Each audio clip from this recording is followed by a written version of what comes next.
Le jeune homme était calme et n'a pas quitté des yeux le juge et son avocat lors de sa brève comparution en cour provinciale mardi matin. Il fait face à 7 chefs d'accusation pour possession d'armes prohibées. On ne peut dévoiler son identité car il était mineur au moment de certains des faits reprochés. Le jeune homme vient d'une famille traditionnelle chinoise. Rien de semblable ne leur est jamais arrivé. Ses parents sont très inquiets pour lui, raconte son avocat. L'accusé, qui a passé la nuit à subir un examen psychiatrique, n'a jamais eu de démêlés avec la justice ni de problème à l'école. Ceux qui le connaissent sont surpris de son arrestation vendredi dernier.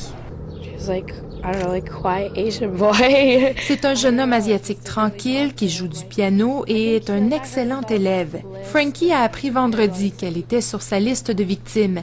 Elle lance que plusieurs racontaient depuis 1 an que le jeune homme avait un fusil et qu'il avait une liste de victimes sur sa page Facebook.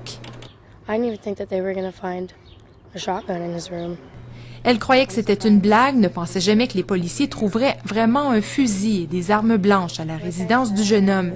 Sa liste de victimes sur Facebook comportait 117 noms, dont 71 sont des élèves et des membres du personnel de l'école Templeton.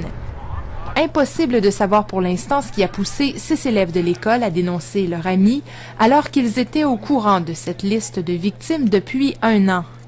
And this is and will continue to be a lengthy and a comprehensive investigation given the number of people involved. Ce sera une longue enquête selon les policiers car il y a un grand nombre de personnes à interroger. Le jeune homme de 18 ans, lui, restera derrière les barreaux jusqu'à vendredi. Il sera alors de retour en cour provinciale pour une demande de liberté conditionnelle jusqu'à son procès. Geneviève Miller, Radio-Canada, Vancouver.